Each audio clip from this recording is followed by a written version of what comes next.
Hello, everyone. I'm Veronica Hislop from the Food Grads team, and today we've got a special preview to help you get excited for this year's Ag Careers Agricultural and Food Roundtable, which is taking place from August 5th to the 7th in St. Louis, Missouri. It is a two-day event to explore workplace trends and connect with talent leaders in agri-food. To give you a sneak peek, I am here with Caleb Gardner, who is one of our featured speakers at this year's event, and Caleb is a digital strategist and founding partner at 18 Coffees, a strategy and innovation firm focused on the intersection of technology, culture, and leadership. In this conversation, we're diving into the core theme of this session, which is resilient leadership. So we're going to be giving you a little bit of a sneak preview today. So Caleb, welcome, and thank you for sitting down with me. Thank you so much for having me. I'm excited to be here. Amazing. Caleb, we are so thrilled to have you both here in this conversation to give a little bit of a preview, but also at the round table. So let's start by talking about your journey. So how did you become focused on leadership, resilience, and change? Yeah, I mean, as you mentioned, my firm and really my business partner and I's professional background has been in strategy and innovation, especially as it relates to technology's impact on the workplace and communications for 15 plus years. I don't want to date myself too much. A very long time. and what we found was that, when those things didn't work, they weren't so much because the strategy wasn't right, the idea wasn't right, or the opportunity wasn't right. They usually didn't work because of some internal cultural or organizational problem. The market was moving too fast for the organization to keep up. The technology was changing so quickly that job descriptions weren't up to date. The org chart needed to be changed. The budgets needed to shift. So we really started building this discipline in change management for that reason. It was like, okay, if we want to be the best forward-thinking innovators on behalf of our clients, we have to bring the entire organization along with that, or left hand's not going to know what the right hand is doing, and it's never actually going to work.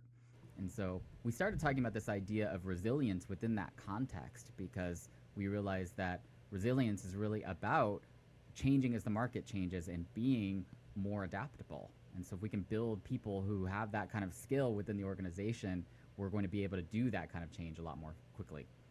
Change happens all the time, and we always seems like we're preparing for one thing. And you mentioned about technology. Tech's been changing within the past 5 years, like 2 years, 1 year, and there's just so much that keeps up with it. And having the skill to manage change, it's a skill.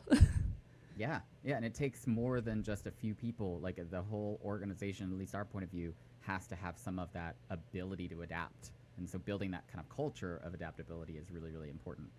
So we talk about resilient leadership, and even the term resilient can mean a lot of different things to a lot of different people. So how do you define resilient leadership? Yes, great question, because I do think it's a very misunderstood concept. I think that within our kind of, U.S. capitalistic hustle culture, grind it out kind of culture, we often just assume that resilience is a synonym for grit, for stubbornness, for kind of just keep going mentality, and eventually we'll get there, and you kind of just grin your teeth and bear it through whatever everyone telling you not to pursue your dream. It's kind of that visual that you get. Yeah. But that's not really what resilience is.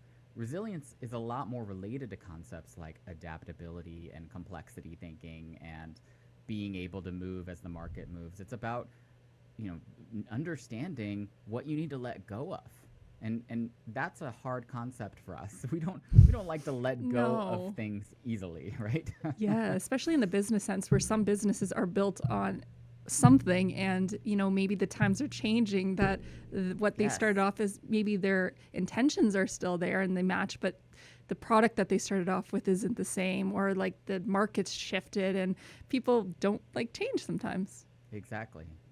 So resilient leadership to us is really about, can we build leadership skills around that adaptive capacity, around being able to manage people's emotions when you tell them what we thought was going to happen isn't really going to happen anymore. That's a hard message, but we have to, because the world is changing so quickly, we have to be able to constantly reevaluate, are we going in the right direction, and pivot accordingly. And when it comes to leadership, because there's a lot of different types of leaders. You have HR leaders. You might have a leader that's in R&D. You might have a leader that's in the production floor or farming. Are resilient leaders the same in all different areas, or do they look different depending on the type of team that you're leading?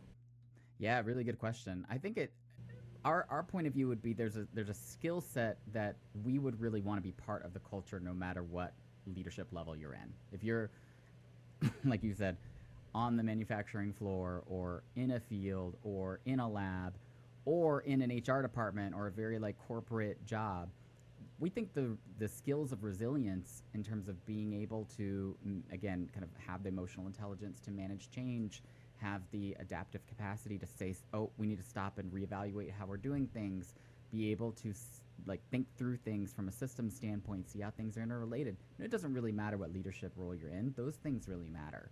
I think the only difference we would see is there are specific leaders, especially when you get up into like the C-suite or into senior HR roles, Okay. where you really have a big say over the culture of the organization, where they're looking at systematizing resilience throughout the organization in a different way because their mandate is the whole culture has to change, not just my team has to change. If that makes sense. Right. Okay. So so it does seem like there's traits that match throughout all the different types of leaders. Would you say that these are innate with somebody, or are they something that can be taught?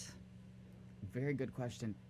We think that all of them can be taught. It might be that some of them are more innate than others. Like I think that you find people that, especially in some of our clients we've worked with, who just kind of naturally question why are we doing it this way and should we be doing it a different way, and some people who that isn't their first instinct. So but they can't be coached into that. It's very similar to emotional intelligence. Emotional intelligence kind of gets this rap like IQ, because it sounds like it. We made it EQ to sound kind of like that, and IQ isn't changeable.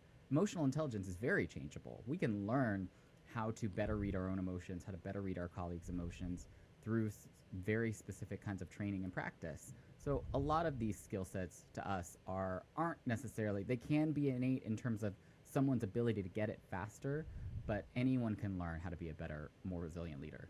I think that's something that we all want to hear because we want to be able to develop ourselves, and sometimes you need the coaching because you're not even aware that like Right. like how do you even gauge I want to be more emotionally intelligent or I want to be more resilient? Like it's not as black and white with the hard skills where it's like I need to pipette something, so check this off. It's like how do you Right. gauge, and you're dealing with different people. Yeah, that's right. I mean, in a way, it's very freeing because you can say, "Oh, this is something that I can learn," and in another way, it's scary and intimidating people because they can't just write it off as something they're not capable of. It's like, no, you are also capable of learning how to do this and getting better at this.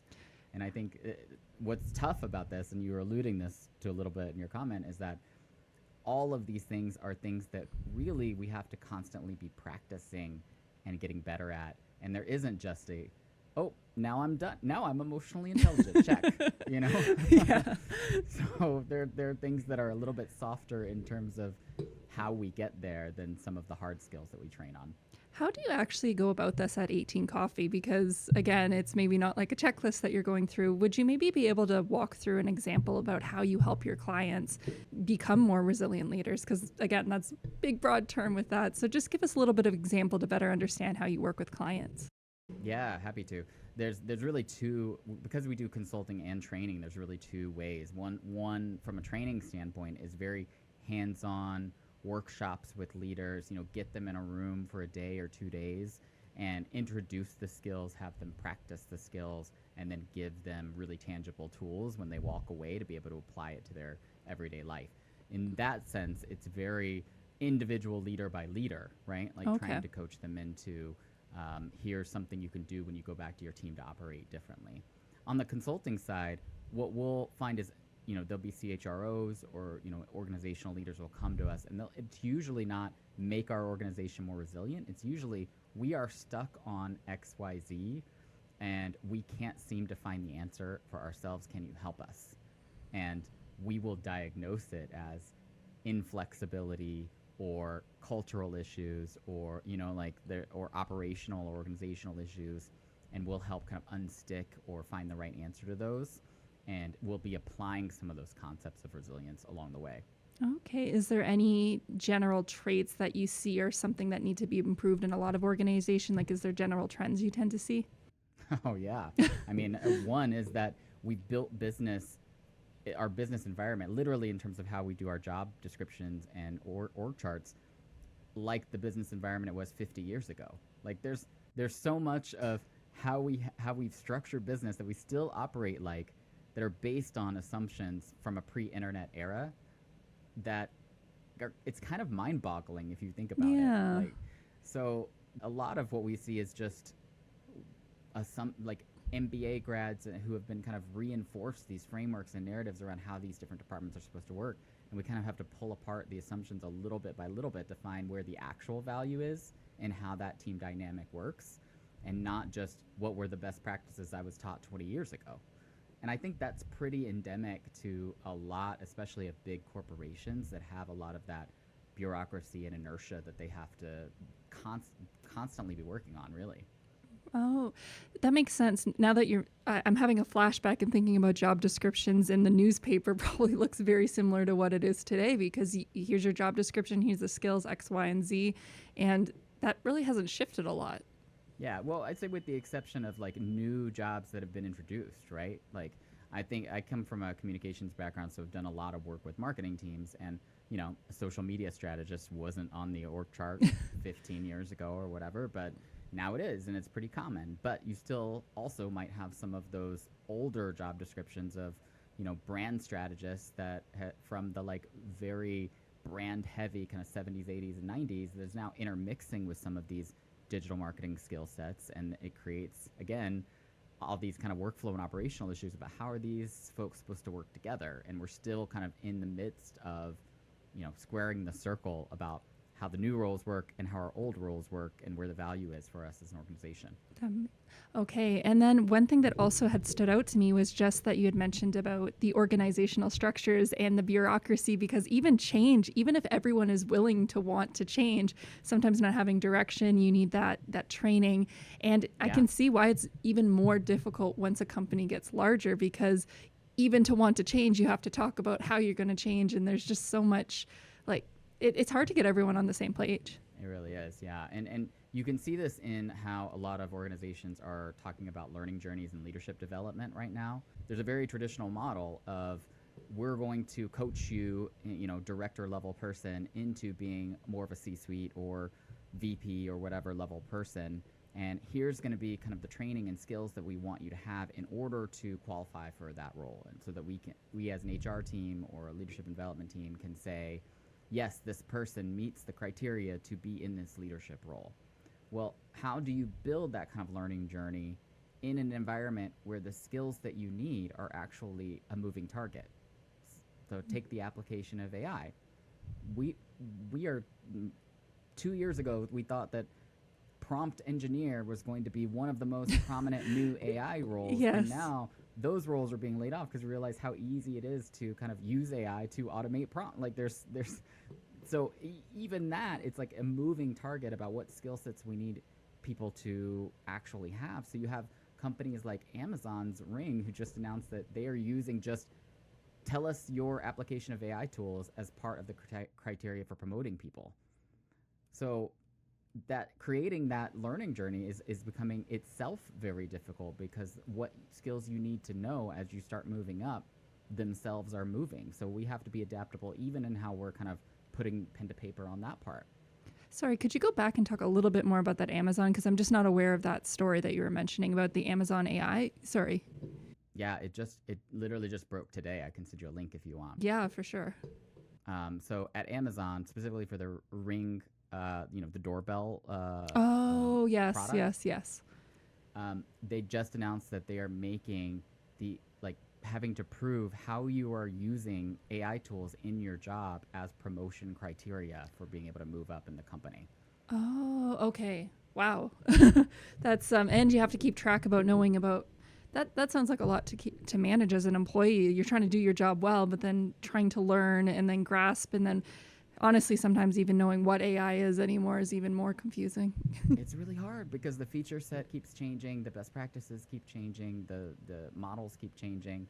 So, that is kind of a wild new idea to me. It's like, just tell us how you're using the tool. It's not about the outcomes. It's not necessarily, are you using it to make your job better? We just want to know that you are actively applying this, because it's, again, very hard to know on any given day what the value of applying AI is. So just tell us that you're applying it and tell us how. And that is part of the criteria for us knowing that you are the kind of person that is curious and is playing with these and figuring out how to apply them to your job. I guess that's a different way of looking at it, is showing they kind of want to see that, like you mentioned, they're curious. I guess it's trying to gauge in another way that you're someone who is wanting to change. I guess that's how Amazon's looking at it. Yeah, you're curious and you're out there experimenting and bringing value back to the company. I mean, it's funny because we've, in different applications, talked a lot about measuring behaviors when we want to see a culture change versus measuring outcomes, because we become the things that we measure. So if we want people to be a specific kind of employee, then we should be measuring things that are about how their behavior is changing. I've just never seen it applied so directly and so explicitly to the use of AI tools until I saw that story.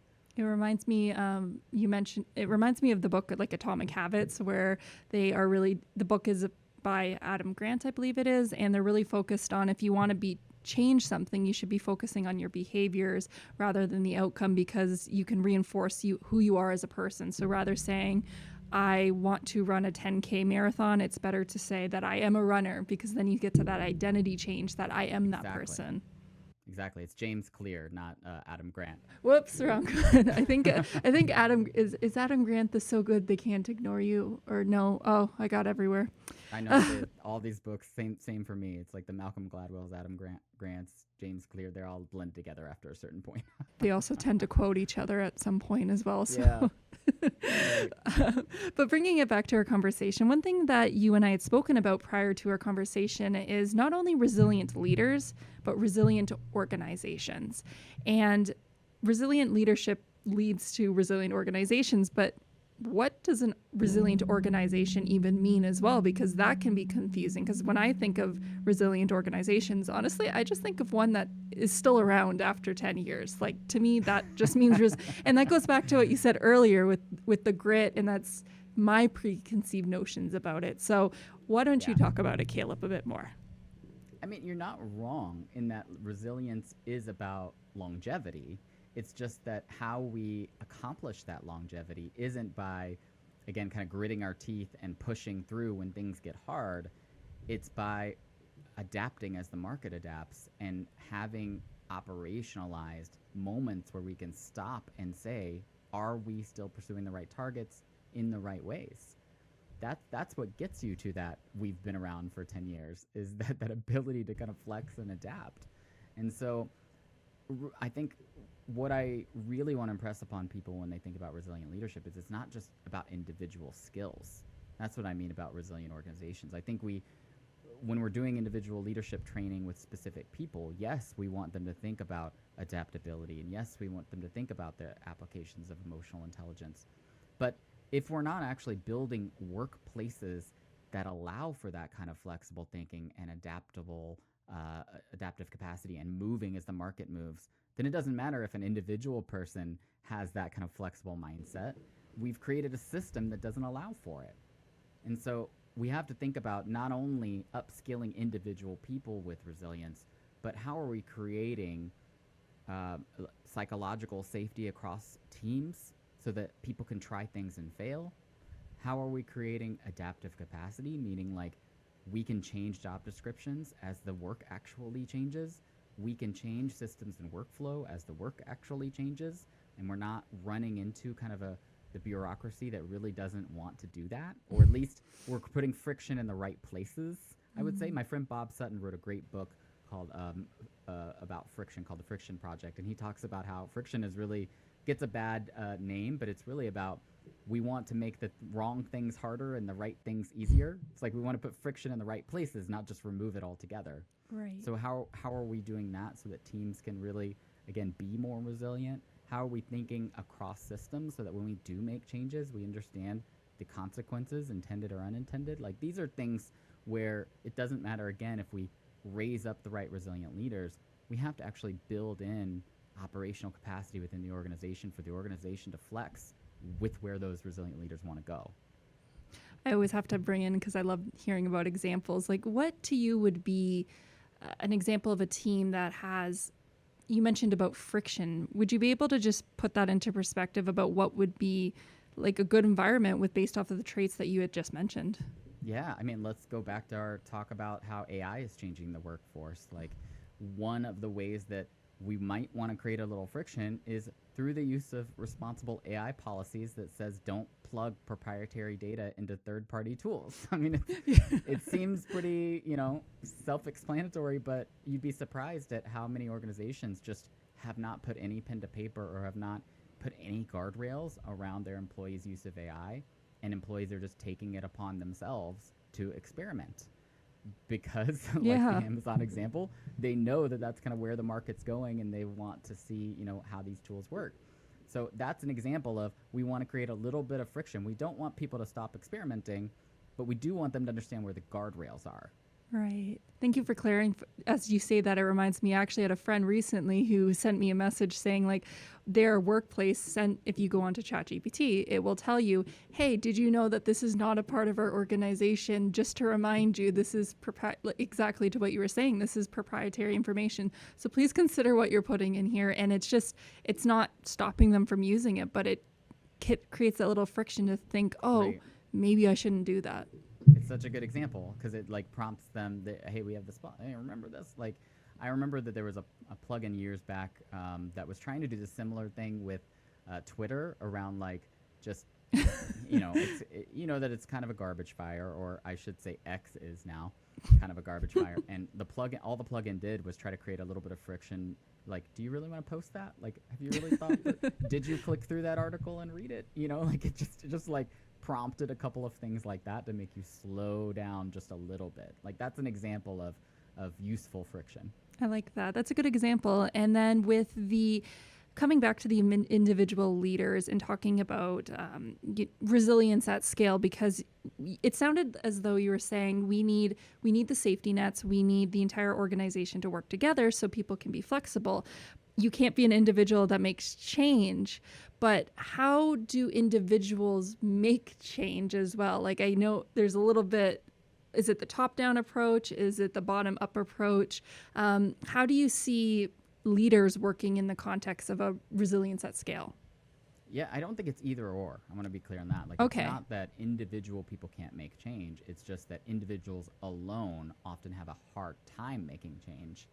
And especially if the system is one that they're really pushing against. And so what usually works best is some combination of individual effort and individual initiative and group collaboration and group dynamics what I mean by that is both kind of sanctioned committees or working groups or pilot projects or skunk works kind of ones that are like really trying to tackle a specific problem, and unsanctioned just power dynamics within an organization. Like, I'm an individual person who then has to go to the people that I know matter for making a decision and create a coalition of the willing that wants to move the organization in a specific direction.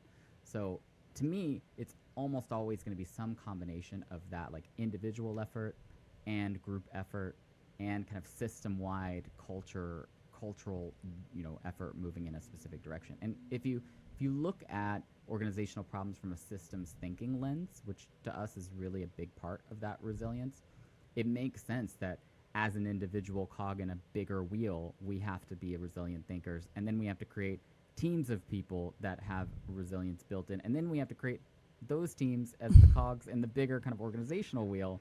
And that, like if you think about it like that, we're moving on all those fronts at once if we want to be successful. Sorry. Okay. I'm breaking your brain a little bit. This is great. Yeah. No, I was just thinking about the systems.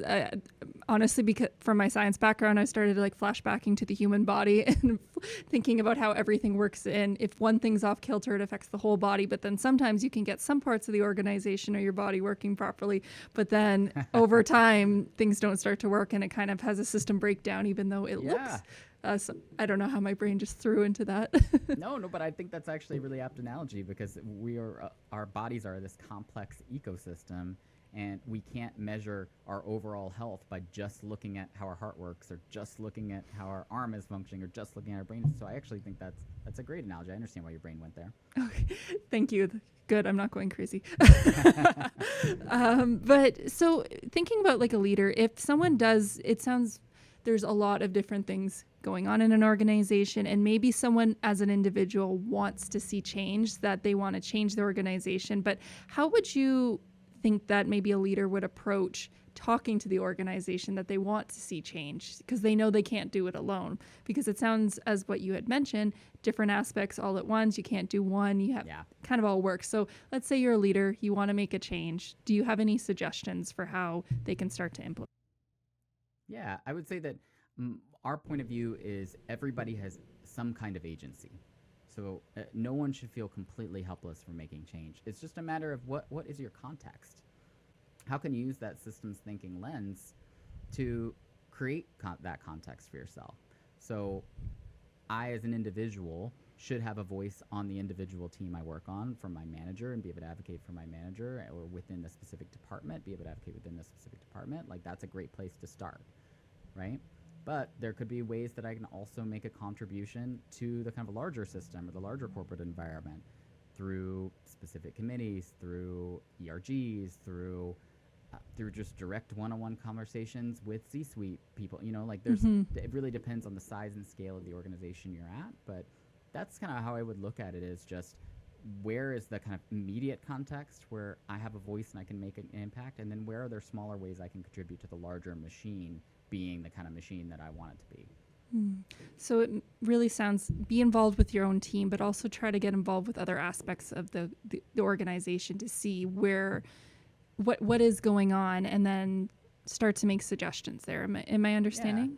I mean, it depends on what kind of change you want to make, but yeah, I would definitely advise people to do that who are looking to make that kind of bigger systems-wide scale change. Amazing. So I know that you're going to be diving into all these themes of resilience at the Ag Roundtable. So can you share with us what attendees can look forward to when they actually attend your session, and what do you hope that people will walk away from once they attend? Great question. So I think you'll definitely get my background, hear some personal stories from my clients and my career. Hopefully, be entertained by me and my jokes. I tend to make really dry, dumb jokes from the stage because I can't help it. I'm sure they will.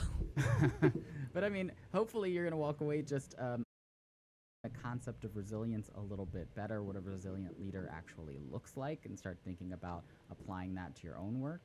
But, then hearing that you do have agency to create that more resilient culture as well, and start thinking about applying some of those skills throughout your organization. So I always like to give people some really concrete tools at the end and next steps, so that they can start applying the concepts right away.